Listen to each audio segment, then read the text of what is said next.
Good afternoon. I'm John Marchari, head of the Department of Drawings and Prints here at the Morgan, and on behalf of all my colleagues, I'd like to welcome you. It's great to see so many people. We started these lunchtime talks a couple of years ago as a bit of an experiment. We weren't sure how many people were willing to come to a lecture at noon, and it seems as though every time we do one, the audience grows. And especially for the exhibitions in the Thaw Gallery, the Cube Gallery as we call it, we thought that it was in a way better to have a lecture here in the auditorium as an introduction to the show than a talk with the curator in the space itself. If all of you were now to be crunched into that little gallery, I doubt anyone would see anything, and instead you can get an introduction from the curator of the show here in the lecture hall, and then we hope go see the exhibition if you haven't already. Our speaker is Marco Simone Bolzoni, who is the curator of the Gainsborough exhibition. He's been since September 2016 the Moore Curatorial Fellow in the Department of Drawings and Prints. Marco is a great expert on Italian 16th century and 17th century drawings, having written on Raffaellino da Reggio and the Cavaliere d'Arpino. But part of the program for the Moore Fellows here is to give them a broader experience in all aspects of art history, all aspects of the history of drawing. It's also a way of training future curators in teaching them all aspects of running a department. So while Gainsborough was a bit of a stretch when Marco first arrived, he happily embraced the task of learning all about a new field of English drawings. And I think you'll see from the lecture and the little catalog that's been produced for the show, and then the exhibition itself, how successful he's been. So, without further ado, thank you all for coming, and please welcome Marco to the stage.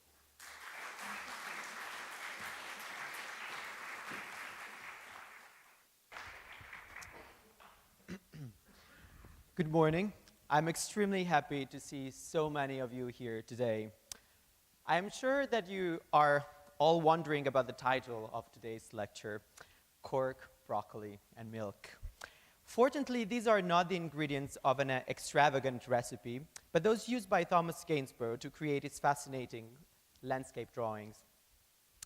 I have more than once sat by him for an evening, one of the painter's friends recalled, and I've seen him make landscape scenery on a little old-fashioned folding oak table. He would place cork or coal for his foregrounds, made the middle grounds of sand or clay, bushes of mosses and lichens, and set up distant woods of broccoli." End of quote. For the next 3 months, visitors to the Morgan will be given a chance to admire 12 of those landscape drawings in the Claire Eddy Thaw Gallery. Entering the exhibition, however, they will be welcomed by the fashionable young lady immortalized in what is probably one of the artist's most celebrated drawing and one of the masterpieces of the Morgan's graphic collection. It is with this mysterious lady that I would like to start this brief introduction to the art of Thomas Gainsborough and to his experiment in drawings.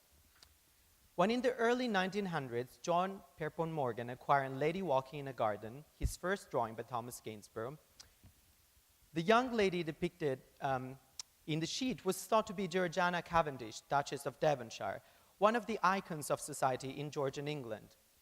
In 1901, Morgan had paid the staggering sum of $150,000 for the celebrated painted portrait of Georgiana, also by Gainsborough, the picaresque story of which intrigued at the time collectors and dealers all over the world. After vanishing mysteriously from its original home, Chatsworth House, the canvas resurfaced in 1830 in the home of a schoolmistress who had cropped the painting to fit over the mantelpiece of her dining room. And here I would like to show you an old picture that I found in the archive at Morgan, where you can see the painting in Morgan's house in London. And here, a print after the original painting that shows the painting full length and how you can see it today, cropped. In 1876, the portrait was sold at Christie's, where the dealer William Agnew bought it for the extravagant amount of $51,540, the highest price ever paid for a painting at auction. Just 3 weeks after the sale, however, The painting was stolen by the famous Napoleon of crime, Adam Worth. After a search of more than 20 years, the painting resurfaced and was acquired by Morgan. One can only imagine the excitement of Morgan, that Morgan must have felt at the chance to own Lady Walking in a Garden. Then consider one, and perhaps the best, of the 5 studies for the celebrated portrait of Georgiana, Duchess of Devonshire. And here I want to show you just 3 of these studies. The first 2 that you see here are in the British Museum, and this last one is at the Getty, and then there is another one in a private collection. Unfortunately, the glamorous lady immortalized on a stroll through an English garden on a sunny spring day is not the Duchess of Devonshire at all, but rather a study used for both the portrait of Mr. and Mrs. William Hallett, a painting better known as the Morning Walk, and also for the portrait of Lady Sheffield, although Morgan never discovered this connection. In 1909, a few years after the purchase of The Lady Walking in a Garden, Morgan took the opportunity to enlarge considerably his collection of graphic art with the acquisition of the entire collection of drawings owned by the painter and merchant amateur Charles Fairfax Murray. Fairfax Murray had assembled as many as 19 drawings by Gainsborough, buying most of them on the London market. Others might have been obtained from Gainsborough's great-nephew Richard Gainsborough Dupont, to whom Fairfax Murray had been apprenticed. With the purchase of the Fairfax Murray collection, Morgan could boast of owning the finest collection of drawing in America, a collection strong in drawings from the Italian, French, and Northern schools, to say nothing of the sheets by Gainsborough already mentioned, and of the drawing by other British artists. The Gainsborough drawings from the Fairfax Murray collection today constitute the core of the Morgan Library and Museum's holdings by Gainsborough, and have been the stimulus for this exhibition, the first one devoted solely to the artist at the Morgan. William Jackson, one of Gainsborough's closest friends and author of the first biography dedicated to the artist, stated that if he had to rest Gainsborough's reputation on one point, it should be on his drawings. A passion for drawing had grown in Gainsborough since his early years in Suffolk, where he was born in 1727, and where he soon displayed an innate vocation for drawing and painting. This resulted in his moving to London when he was only 13 years old to continue his studies in the studio of the French engraver Hubert-François Gravelot, one of the best-known illustrators in England at the time, and a member of the circle of Francis Hyman, with whom Gainsborough would later occasionally collaborate. Barely 20, Gainsborough moved to Ipswich, where he opened his own studio. It is in these years that Gainsborough drew Boy with a Book and a Spade, that now you see in this gigantic format, but actually the drawing is not bigger than my hand. That is his earliest action figure drawing, which is displayed in the vitrine in the center of the exhibition. This tiny study served as a design for a school sign in the village of Holton St. Mary. The drawing gives us an idea of the activities of the young Gainsborough, who, having returned from London to Suffolk by 1748, was trying to establish a career outside the British capital. It is clear that for a novice painter, even minor commissions such as the painting of a school sign were a primary source of income. Even though Gainsborough's innate passion for landscape painting, he soon had to realize that for him, as for the most artists, portrait painting could provide a steadier income. The 18th century writer Daniel Webb, commenting on the British obsession with portraiture, wrote that, and I quote, "The extraordinary passion that the English have for portraits must ever prevent the rise of history painting amongst us," end of quote.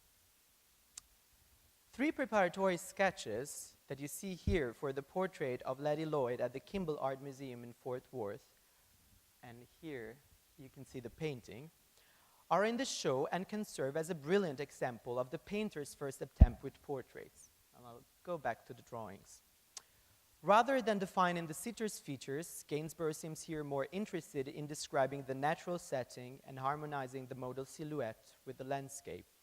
A couple of verdant trees occupy the background of the picture, framing with their branches the large plinth dominated by a majestic antique-like urn, a motif that recurs frequently in Gainsborough's early portraits. The composition reflects the artist's admiration for the works of Francis Hyman, with whom young Gainsborough collaborated when he was still in his prime. Painting such Hyman's celebrated Portrait of a Lady, today at the Yale Center for British Art, for example, could well have served as a source of inspiration for Gainsborough's invention. Not without initial difficulties, Gainsborough managed to attract a devout clientele. In October 1759, he moved with his family to Bath, a large, fashionable, and modern city where he could find clients for his portraits among the thousands of visitors coming every year to enjoy the spa, gambling, and the many entertainments the city provided. By the mid-1760s, Gainsborough portraits became the rage in England. It is around this time that Gainsborough drew the Portrait of a Lady, lent by a private collector to the Morgan on the occasion of this show. And it's one of my favorites, actually. The drawing can serve as a perfect example to demonstrate the artist's skillful handling of colors and particularly his way of rendering the fabrics. His talent at representing shimmering velvets, silks, and taffetas, translucent veil, and colorful feathers owed something to his family's commercial activities. His father traded in fabrics, and his sister Susan was a milliner. His ability to depict rich fabrics must have also appealed to his increasingly fashionable clientele. In this drawing, as in many figures drawn by Gainsborough, the dress ends up being the real subject and the object of the artist's attention, as much as, if not more than, the sitter. The shining morning dress of the lady is particularly impressive in this drawing. Its fabric, rendered with exquisite and luminous sensuality, are achieved by contrasting the blue paper with a hazy mark of black chalk and brilliant threads of white.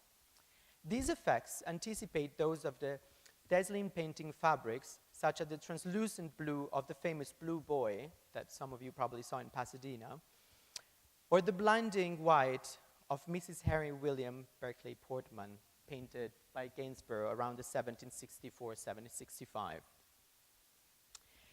In the portrait of Caroline, 4th Duchess of Marlborough, another loan from a private collector exhibited at the Morgan for the next 3 months, the brisk application of chalk marks gives a singular crispness to the sitter's blue dress, as animated and alive as the Duchess herself. Oh, I'm sorry. Here we are. The Morgan owns only one pastel by Gainsborough, not included in the show, unfortunately, the portrait of Richard Graves. Rector of Claverton, a small village located about 2 miles from Bath, Richard Graves was a lifelong friend of Gainsborough. An inscription on the back of the original mount records the circumstances in which the portrait was made for Lucy Ann Mary Graves, the rector's 4th child. Quickly sketched from life, ad vivum, the Latin inscription notes, the portrait was drawn with a certain economy of means and color. Vivacious in its informality, the portrait differs substantially from Gainsborough's more official colored chalk drawings, in which the poses of the sitters appear more solemn or refined, and the luxurious clothes they wear emphasize their aristocratic demeanor, like the superb portrait of Caroline, 4th Duchess of Marlborough, that we just saw. The sitters in Gainsborough's portraits are almost always set against hazy landscape or in secluded groves, as we can see, for example, in Our Lady Walking in a Garden, or in 2 drawings from the Frick collection. This latter most probably made from life. The same model, with her elaborate spring dress, a coquettish black ribbon around her neck, and a small bonnet holding her hair behind her nape, seem to have posed for another drawing exhibited in our show from our collection.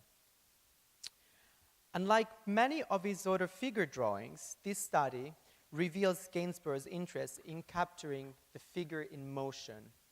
The young protagonist is captured in a graceful pose, stepping forward, her head slightly turned, as if distracted during her daily stroll. Gainsborough emphasized the movement of the model, and her garment by dipping the chalk in oil in order to enhance the dress dark areas at the figure's movement. And actually, in some parts of the drawings, if you look carefully, like here, and especially here, you can see these yellow hollows that is because the chalk was dipped in oil. So it's a trace of the oil. In his portraits, Gainsborough almost always includes a glimpse of nature, even when the model is represented in an enclosed place. And here I want to show you 3 beautiful paintings by Gainsborough.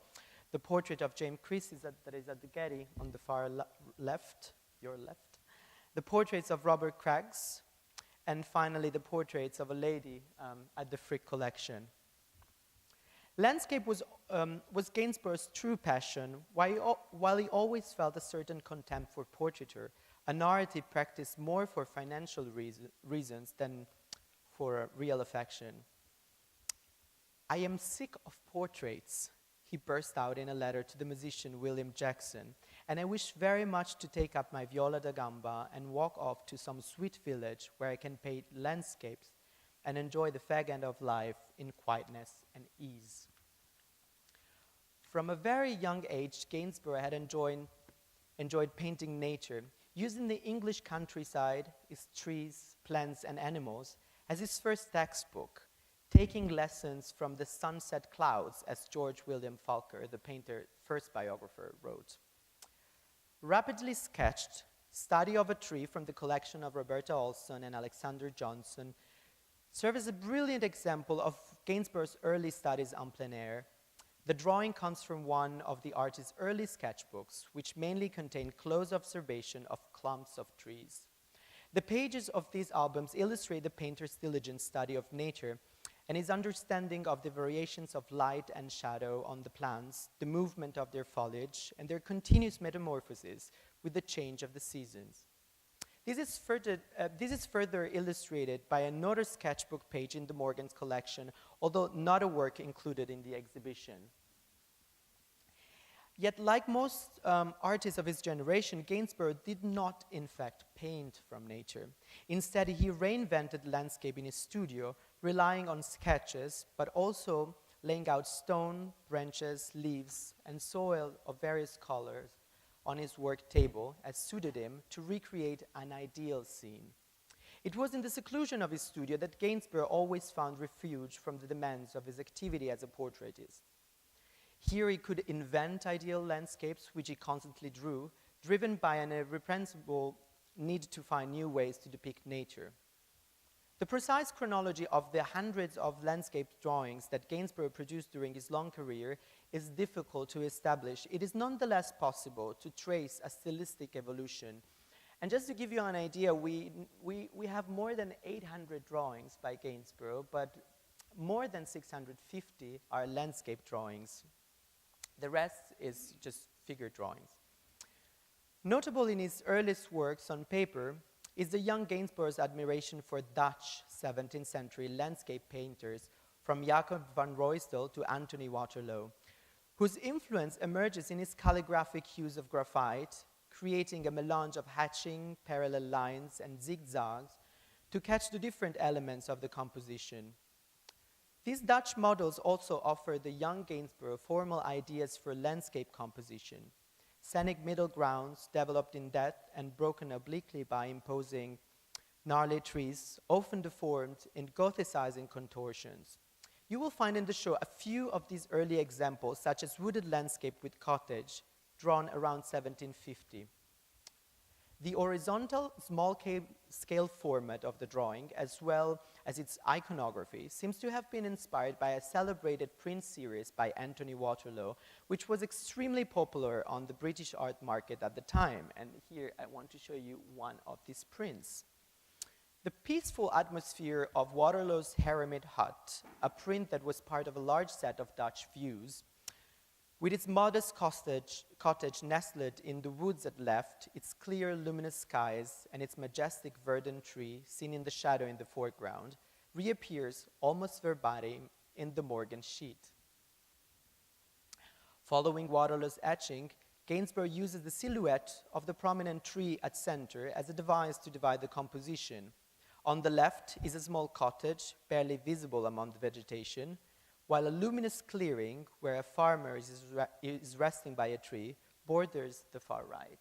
So here you can see the cottage. I don't know if I'm pointing, yes.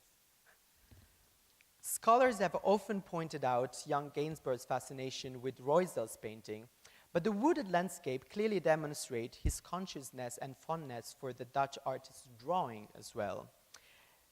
The hectic handling of the graphite, as well as the brittle angular strokes that define the sheet, are clearly reminiscent of Ruysdael's mature graphic style, as seen in a work like Landscape near Haarlem, which could have served as a direct source of inspiration for the young British artist. And here I put all together for you our Gainsborough drawing that you will see in the vitrine in the gallery, and the two possible sources of inspiration. Another early example of Gainsborough's draftsmanship that you will also see in the show needs to be mentioned here. This fully worked up rural landscape was produced by Gainsborough in the intimacy of his studio with the intent of creating an autonomous work of art that could be collected and exhibited like a small format painting. I will not linger too long on this remarkable drawing, but I will invite you to spend some time in front of it to enjoy Gainsborough's masterly in the use of the graphite, a medium he favored in his early career. Varying the degree of pressure applied to the graphite's point, Gainsborough variously hatched and smudged to suggest depth, indicate movement, and obtain a great variety of tonal effects and light accents. Today, even more readable as Reba Snyder, paper conservator at the Morgan, to whom I'm profoundly grateful for taking the time to examine with me all of our Gainsborough drawings, and I think she's sitting somewhere there, treated the sheet, bringing it back to its original beauty. And I want to show you the drawing, how the drawing looked before Reba's treatment. I think she really made a miracle. During his years in Bath, before moving into London in 1774, Gainsborough began a period of experimentation with the media and technique of drawing. Landscape drawing became for him a tool for obtaining original visual effects, each time different, for refining new techniques, and for investigating a new approach to paper. The representation of the ruggedness of the terrain, the contrast of light and shade created by the foliage of the trees, the reflection in water, the movements of the clouds in the sky, and the nuances of shadows resulting from seasonal change offered almost limitless possibilities for combining different kinds of media on paper to achieve ever-diverse visual effects and to investigate by overlaying, kneading and blending variation of color, tone, and lighting on the surface of the sheet. Gainsborough committed himself to the production of drawings that mimicked paintings. He mixed chalks with oil paint and applied to the paper several coats of varnish, a material that at the time was exclusively used in painting, and eventually dipped the sheet in milk. We will come back to this last aspect shortly. These experiments on paper subverted the academic canons of drawings, so much so that in some cases, one may wonder whether Gainsborough's landscape on paper can be truly defined as drawings. The idea of blending techniques and abolishing exact classification was always present in the mind of the painter, whom by the early 1770s wrote to one of his friends, "I have been trying a large cartoon landscape in the way of the drawings." The experiment came to fruition a few months later when he submitted 10 large landscape drawings that mimicked painting to the Royal Academy exhibition. And this is one that survived, that is in Indianapolis. It's a gigantic drawing. There are multiple pieces of paper glued together, and it measured 39 per 50 inches.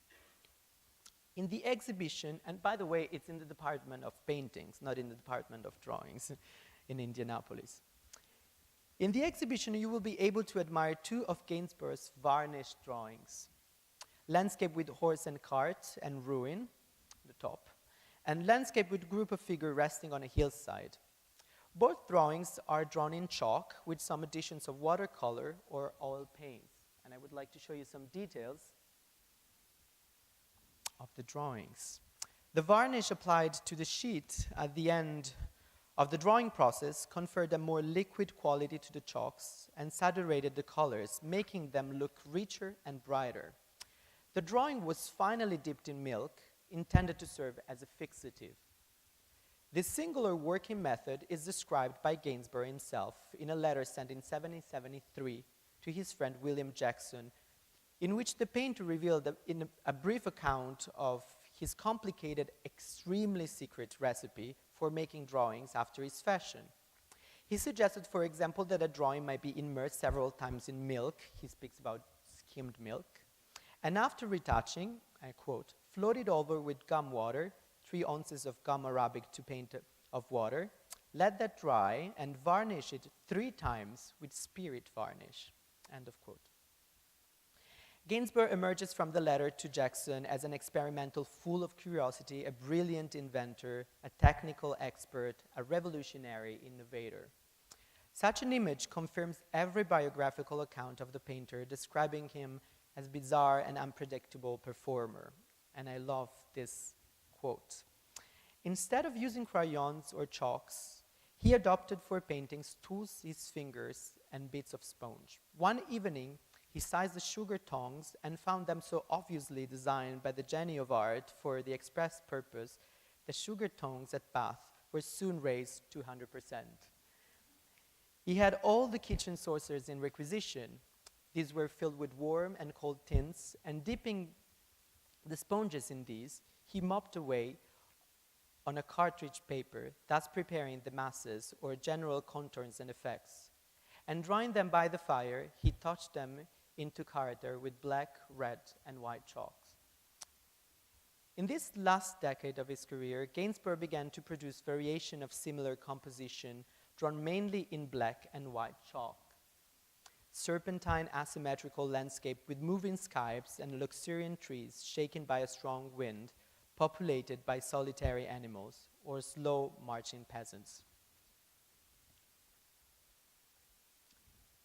In these late works, Gainsborough demonstrates a keen interest in the tonal potential of a monochrome medium like black chalk, a mix of fine strokes of varying length, some of which almost break up into patterns of dots, is masterfully modulated on the paper, and an ample range of grays, whites, and intense blacks is tasked with creating the suggestion of color.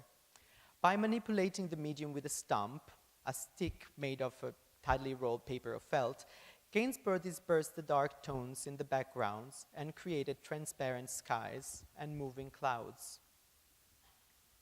Taking advantage of the granular consistency of the chalk, he conferred volume on the trees, the rather winding roads, or the coarse rocks.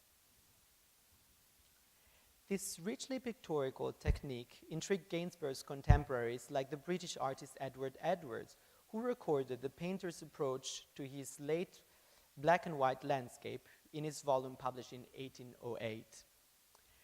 A process rather capricious, truly deserving the epithet bestowed upon them by a witty lady who called them moppings. Many of these were in black and white, which colors were applied in the following manner. A small bit of sponge tied to a bit of stick served as a pencil for the shadow, and a small lump of whitening, held by a pair of T-tongs, was the instrument by which the highlights were applied. All these drawings, he concludes, have a most captivating effect to the eye of an artist or connoisseur of real taste. Curiously enough, Gainsborough pursued the production of this black and white landscape while he was intensively working on a series of colored glass paintings. And don't be scared about the flashy color of this slide. It is the real color of the painting. And one other thing is that mostly of these glass paintings are today at the Victoria and Albert Museum in London. This could be admired through a device that the artist had invented himself, the so-called showbox, in which the transparency were illuminated by a candle placed behind the paintings, creating a dramatic effect of light and shade. The showbox is described with profound admiration by the painter Edward Edwards, and I quote, The machine consists of a number of glass panels, which are removables, and were painted by themselves of various subjects, mainly landscape. They are lightened by candles at the back and are viewed through a magnifying lens, by which means the effect produced is really captivating, especially in the moonlight pieces, which exhibit the most perfect resemblance of nature. Gainsborough's interest in experimenting with lights probably derived from his passion for the artificial lighting effects created by the French-born painter Philippe Jacques Lutembourg, who had opened in 1781 in London a mechanical theatre, the Eidophusikon, where he presented a series of scenic illusions made up of three-dimensional sets, which moved and had changing light and color effects. Gainsborough was profoundly impressed by the evanescent atmospheric results of the Eidophusikon's foreground. He was so wrapped in delight with the Eidophusikon, the artist's biographers record, that for a time he thought of nothing else, he talked of nothing else, and passed his evenings at that exhibition in long succession. Intrigued by the overall visual result of the Eidophusikon's foregrounds, Gainsborough tried to imitate similar lighting effects on both his glass paintings and his black and white landscape drawing, in which the reserve paper is used to emphasize the dark tones of the black chalk against the brightness of the white sheet, obtaining unnatural luminous effects. Gainsborough's enthusiasm for experimenting with media also involved printmaking, a medium to which he never really committed until the last years of his career, the same period in which he was making these black chalk landscapes. By combining different etching techniques, Gainsborough aimed to produce prints in imitation of his drawings, replicating on the surface of the copper plate the same variety of textural and tonal effect that characterizes chalk drawings. This can be seen in the only print included in the show on loan from the Metropolitan Museum. Here, Gainsborough delineated with a sharp burring the dense foliage of the trees. He turned to aquatint to evoke the transparency of the sky and water, and relied on reserves of paper to create areas of intense light, succeeding in expressing the same effects that chalks produced on the paper. And here on the left, you see one of his drawings in the show, and here the print. So you see that the effect is, oh no, the other way around, sorry. This is the print and this is the drawing, tricky. In the concluding years of his career, Gainsborough was more and more intrigued by the overall visual result of the image, demonstrating almost no interest in the depiction of reality. The process of the search for pictorial effect could supplant attention to compositional detail, leading him to neglect the very idea of representing an image as it actually appears to the eyes of the spectator. The discontinuous broken lines of the late landscapes, in fact, tend to represent a concept rather than an actual view. Trees, animals, and rocks lose their shape, and parts of the landscape veer toward abstraction, as can be seen in this fascinating sheet that concludes the show. The sheet of paper became for Gainsborough a space to experiment with media, overlapping fine veils of chalk applied both wet and dry, one layer in top of the other, mixing them with oil paint or watercolors. Yes, you might have recognized this. This is a detail of the translucent ivory silk dress of the protagonist of our show, Lady Walking in a Garden, with whom we started this lunch lecture. This melody of vibrant strokes and colors was intended to seduce the viewer's eyes with its elaborate effects of light, color, and movement. There must be a variety of lively touches and surprising effects to make the heart dance, Gainsborough wrote once to one of his friends. And I think he truly succeeded in his intent when he drew this fabulous sheet, which will be on view in the Thaw Gallery until the end of the summer.